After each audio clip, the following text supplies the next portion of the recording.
Let's talk about something most people overlook when analyzing international politics: geography. Not just maps and borders, but what lies beneath the surface. You see, geography isn't just about location. It's about leverage, influence, advantage. And in this context, Pakistan's location is its most powerful asset. It's no exaggeration to say that geography is one of the main reasons America is openly supporting Pakistan, even if that means ruffling feathers with India. Let's start by looking at the big picture. America's global strategy, since the end of World War II, has always been about proximity to pressure points. It positions itself wherever it can monitor rivals and shape events. And here's the thing: Pakistan sits right at the intersection of China, Afghanistan, Iran, and India, a geographic jackpot for any superpower wanting to keep its hands in the game. Think about it. To the west of Pakistan, there's Afghanistan, a country America invested 20 years and billions of dollars in. The US withdrawal didn't erase those strategic interests. It just changed the way they are managed. Now, with boots off the ground, America still needs intelligence, logistical access, and operational oversight in that region. Pakistan, whether willingly or manipulatively, offers that doorway. And let's not pretend this is charity. It's transactional. Pakistan gets aid, recognition, and arms. The US gets positioning. To the north, there's China, the biggest long-term threat to American global dominance. And guess what? China's flagship Belt and Road Initiative runs straight through Pakistan in the form of the China-Pakistan Economic Corridor, CPEC. It's a $60 plus billion investment connecting China to the Arabian Sea, giving it faster trade routes and military access. This scares Washington more than most people realize, and that fear creates opportunity. Supporting Pakistan gives America a front row seat to watch and possibly counter China's expansion. Now, let's shift lenses. You might ask, but isn't India more powerful, more democratic, more aligned with Western values? Shouldn't America be backing India instead? On paper, yes. In theory, yes. But here's where psychology and politics collide. India, despite partnerships like Quad and tech agreements, refuses to be anyone's puppet. It's fiercely independent. It trades with Russia. It defends its own interests, even when they don't align with Washington's. That's admirable, but inconvenient, especially for a country like the US, which is used to calling the shots. Pakistan, on the other hand, has historically played the game. It has military and intelligence cooperation with the US that dates back decades. And even when the relationship breaks down, like during the Osama bin Laden raid, it always rebounds. Why? Because America knows that Pakistan is indispensable when it comes to regional access. Its terrain, borders, ports, and political fragility make it easy to negotiate with, or influence, or pressure. That's not a partnership based on values. It's a partnership based on utility. Now let's go even deeper, psychologically. Superpowers don't operate with sentiment. They operate with risk calculus. The question is always, where do we have the most control? Supporting Pakistan gives the US a controllable, if unstable, ally. India, while valuable, is not controllable. It's confident. It's rising. And to some in the West, that confidence looks threatening. So while the US publicly praises India, it often hedges its bets by investing strategically in Pakistan. This duality isn't accidental. It's designed. It creates a balancing act in South Asia where no single country becomes strong enough to dominate. This kind of balance keeps America relevant, keeps American arms flowing, keeps American presence vital, and more importantly, it ensures that any regional conflict, especially between India and Pakistan, requires American mediation. That's not peacekeeping, that's power brokering.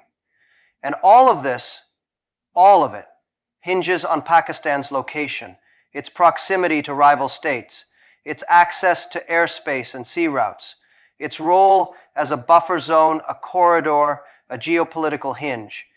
You take away the map and Pakistan is just another developing country. But with the map, it becomes a pawn worth protecting, even if it means undermining a stronger ally like India. So what does this tell us? It tells us that in the world of diplomacy, power isn't always about strength. It's about position. And when a superpower like America sees a country like Pakistan sitting on a geopolitical goldmine, it doesn't matter how unstable, corrupt, or conflicted that country might be. It matters that they're useful. And that's what we must remember. Global alliances aren't built on trust. They're built on leverage. And geography, in today's world, is the most underrated form of leverage there is. Let that settle in. Because the next time you see a headline that seems irrational, support for the wrong side, aid going to a broken system, alliances that seem backwards, you'll understand it's not irrational. It's strategic. America doesn't play favorites, it plays positions. Let's go a layer deeper into this complex equation. If you really want to understand why America is openly backing Pakistan, even when it risks straining ties with India, you need to look through the lens of long game strategy, particularly in the context of China, because this isn't just about South Asia.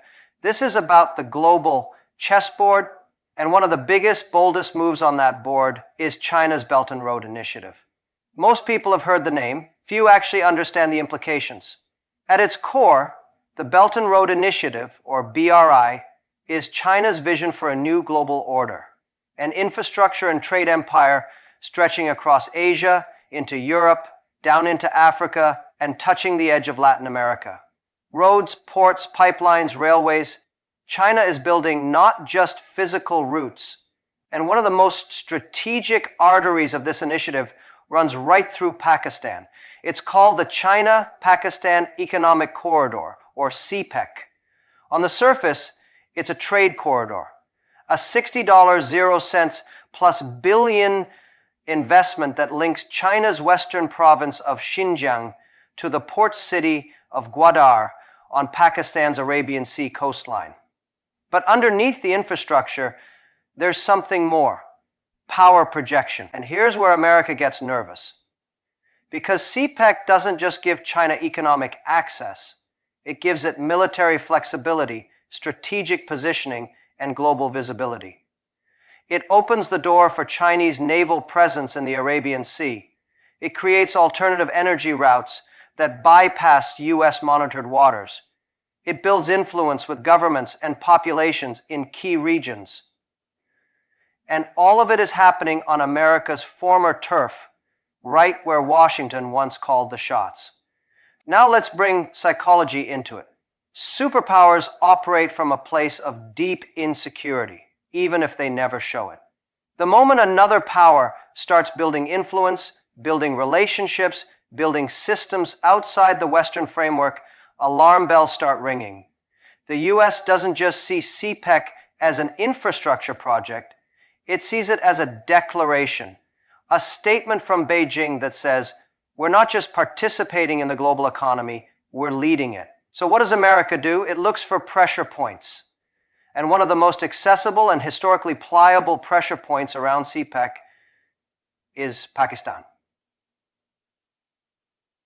By openly supporting Pakistan through military funding, diplomatic gestures, even intelligence collaborations, the US gains access.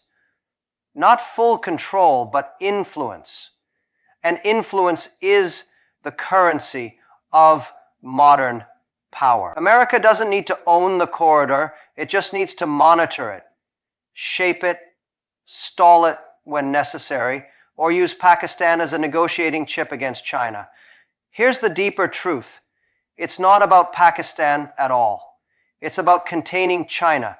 And Pakistan, due to its economic vulnerability and geographical position, becomes a bridge or a barrier.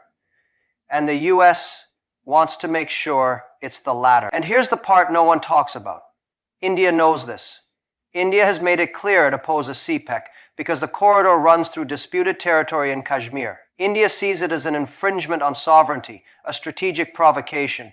But when America supports Pakistan, even tacitly, it sends a message to India. We're not fully on your side, not when it comes to China. This is where the psychological depth really kicks in. Because for India, the betrayal isn't just strategic, it's emotional. India has invested decades into building partnerships with the US, from defense to diplomacy to tech. And yet, when push comes to shove, America keeps one foot firmly planted in Pakistan. Why? Because Pakistan gives America leverage over China, and that matters more than loyalty or values. And that's the paradox of international politics. It's not about who's right or wrong, it's about who's useful at the right time. Right now, America needs Pakistan. Not because it believes in its vision, but because it's a doorway into China's ambitions. And if America can't stop the Belt and Road directly, it will chip away at it from the sides, stir friction, slow progress, influence decision makers. That's why supporting Pakistan becomes a tactical necessity, not a moral choice. So the next time someone tells you that America's alliance with Pakistan is rooted in old Cold War ties or post-9/11 cooperation, you'll know better. It's not about history. It's about now. It's about positioning. And most of all, it's about playing defense against a rising empire. Let me leave you with this thought. Let's talk about power. The kind that doesn't scream, but whispers. The kind that hides in plain sight.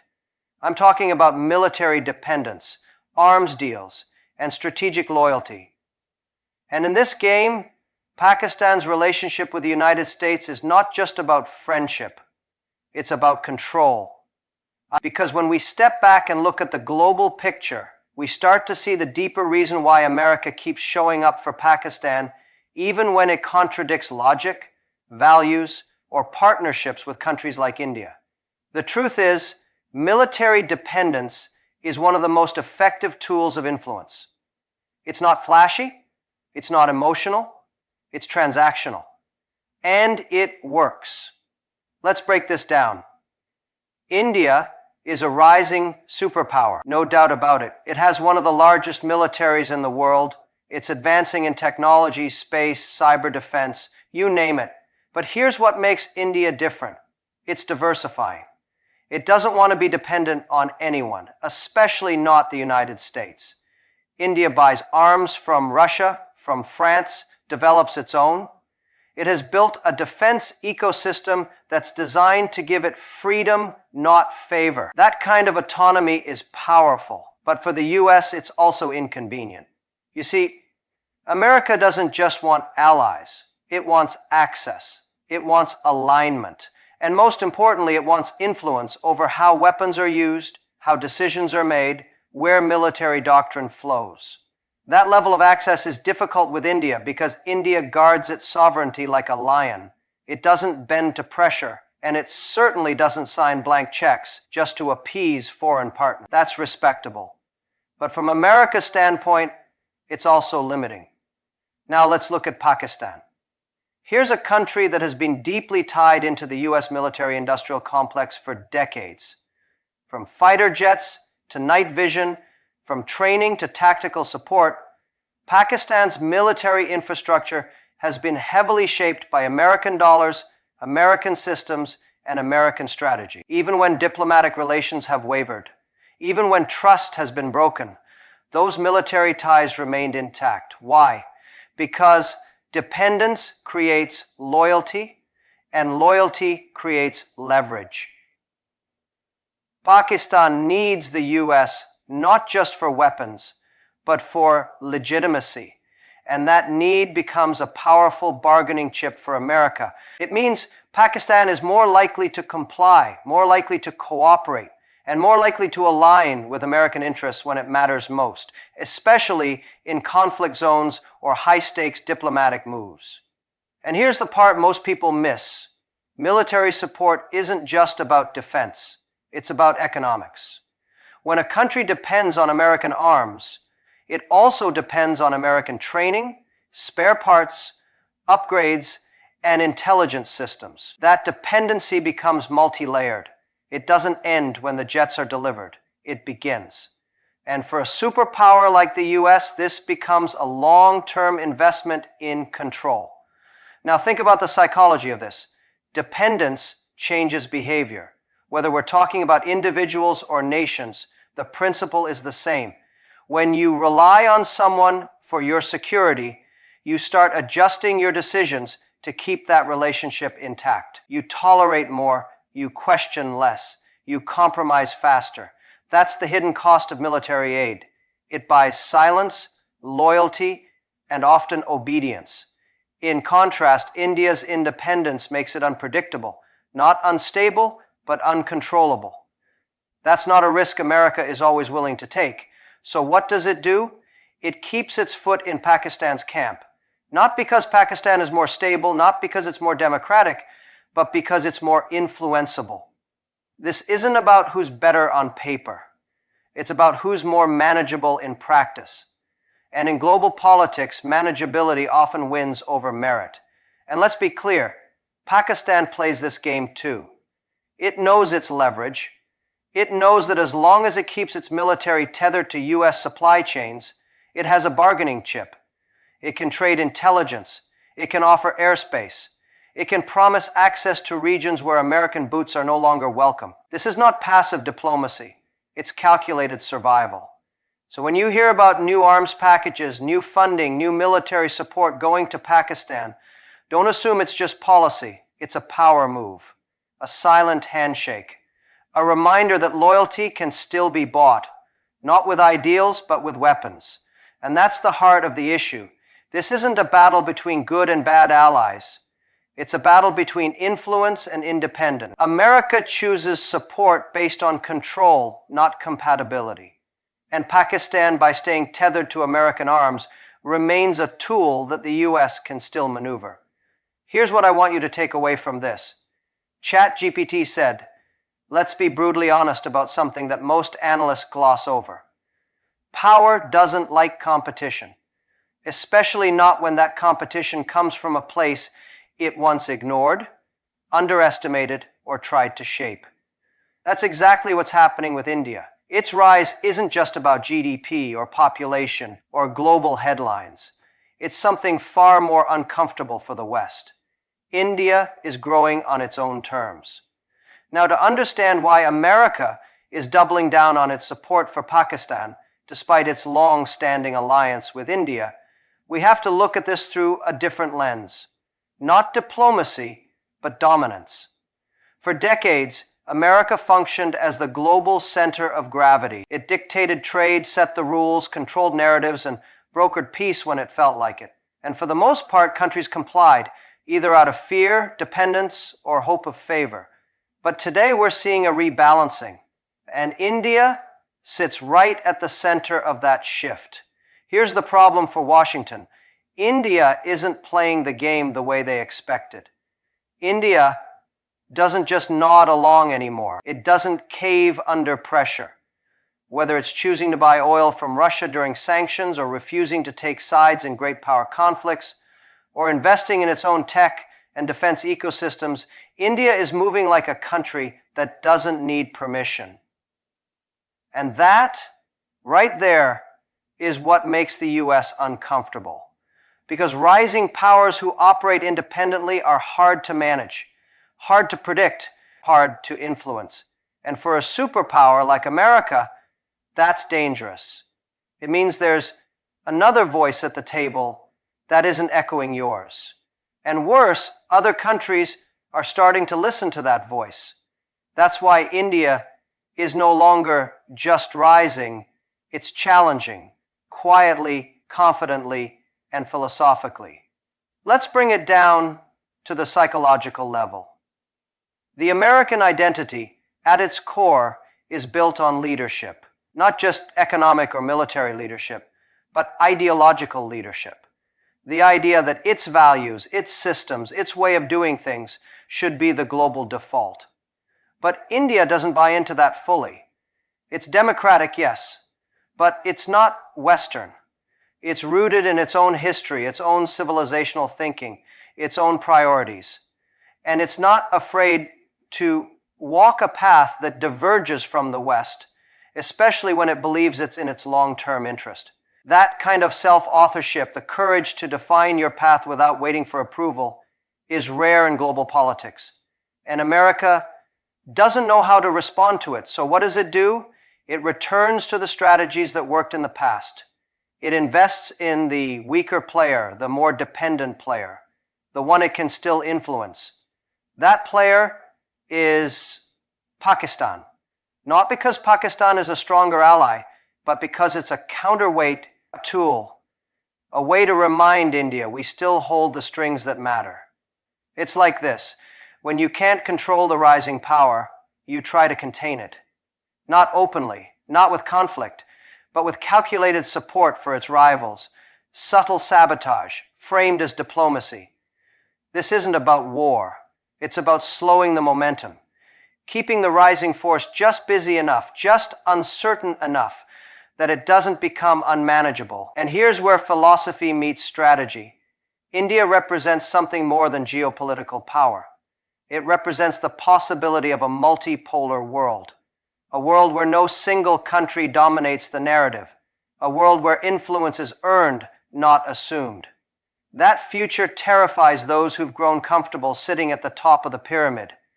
So when the US backs Pakistan, even when logic says otherwise, it's not just about regional politics. It's about protecting an older order. But this strategy is short-sighted. Because here's what history teaches us. The more you resist inevitable change, the faster it comes. Trying to contain India's rise by supporting Pakistan is like trying to stop the tide with a sandcastle. It might buy you time, but it won't stop the wave. India isn't asking for approval, it's earning respect. And that's exactly what makes it a threat to those still clinging to control. So the next time you wonder why America makes choices that seem contradictory, why it continues to fund or arm or diplomatically protect Pakistan despite everything, it's because it's not just reacting to the present. It's trying to delay a future it can't dominate. Here's what I want you to take away. The world is shifting not by accident, but by design.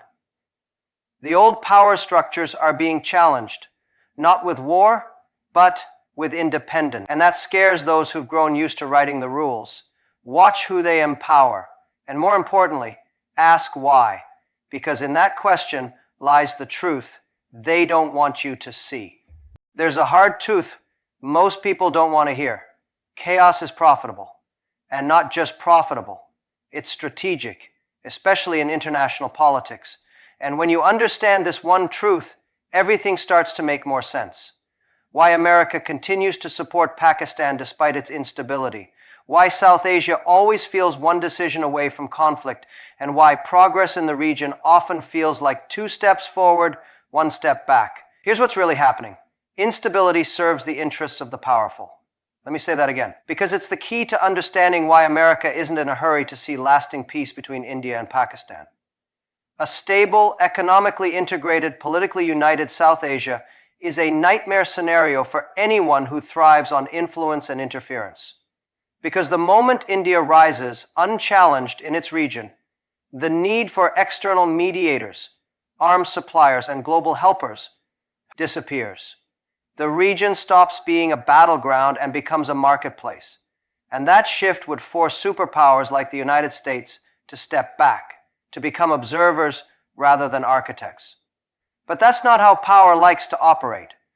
Now, if you've been following this line of thought, you already know that India's independence, its refusal to be controlled, is seen as a threat to existing power structures. But the challenge doesn't stop with India's growth. The real fear, deep down, is what happens if India begins to bring others with it. If its neighbors begin aligning economically, politically, and culturally under India's influence instead of the West's. That's the moment America loses its grip. Not just on South Asia, but on the psychological and diplomatic leverage it's used for decades. So how do you prevent that from happening? You create or maintain just enough chaos. Not war, not destruction, but tension, fear, uncertainty. Enough to keep India distracted, to keep the region divided, to keep Pakistan in need, and to keep America in control. It's not a conspiracy. It's a strategy, and it's been used over and over again across history, across continents. Psychologically, it's the same principle you see in dysfunctional relationships. If someone fears they're losing influence, they'll stir drama. Not because they enjoy it, but because it keeps them relevant. It keeps the other person reacting instead of leading. That's what America's support for Pakistan achieves. It keeps India in response mode, always watching its borders, always preparing for a conflict that might come, always defending instead of building. And here's the philosophical tragedy. The people of both nations, India and Pakistan, don't want this tension. Most citizens want growth, education, innovation, safety. They want progress. But the cycle continues because powerful actors outside the region continue to benefit from it. Arms sales increase. Intelligence operations stay funded. Diplomatic influence remains necessary. That's the invisible machinery of modern global politics. And Pakistan? It's caught in the middle. A country that could have evolved past its military-first mindset, past its dependence, past its identity as not India. But instead, it's being propped up not for its potential, but for its usefulness in keeping South Asia divided. Every time a crisis flares up, every time a border heats up, every time a diplomatic incident takes over headlines, ask yourself, who benefits from this? Who profits? Who stays relevant? Because it's not just about defense, it's about dependence. And chaos, when managed just right, keeps everyone looking outward instead of inward. It stalls self-reliance, it delays unity, and for countries trying to rise together, that's fatal. India's greatest challenge isn't just economic reform or military strength, it's breaking out of this cycle of externally induced distraction. It's keeping its focus steady, building systems that are resilient to outside manipulation, and remembering that real power comes not from dominance but from consistency. And for the Indian people, that means recognizing the pattern and refusing to participate in it. We're in an age where global dominance doesn't come from colonizing land, it comes from controlling attention. And if America can keep South Asia focused on fear, suspicion, and division, it will never have to worry about the region becoming truly self-sufficient. So, the next time you hear about rising tensions, sudden escalations, or another round of urgent mediation by the West, ask the real question, who wins when South Asia loses focus? Because the answer is always the same. And here's the final thought I want to leave you with. Let's pull the curtain back for a second, because everything we've talked about so far has built toward this moment. The military deals, the regional chaos, the strategic alliances. They're all visible. You can track the dollars, the treaties, the tensions. But what you can't always see is the part that matters most. The story being told to the world and the one being hidden underneath.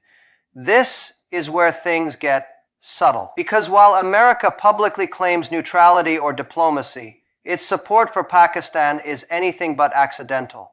It's not clumsy foreign policy, it's deliberate. And one of the biggest reasons it works is because of how it's packaged. Narrative matters. Language matters. Perception matters. Publicly, Pakistan is framed as a strategic partner, an essential player in regional security, a counterterrorism ally, a country in need of support for the sake of stability. But behind closed doors, this alliance has less to do with shared values and more to do with quiet leverage, economic, military, and political. The real deals, the ones that shape influence, aren't broadcast on primetime news. They happen in briefings, closed-door intelligence exchanges, and defense negotiations where agendas are sealed, not signed in public. The public story is clean, sanitized, framed around peace and diplomacy. But the private story is messier, because it's not about peace at all. It's about positioning. Here's the trick. As long as the public believes Pakistan is essential, America's actions don't get questioned. Every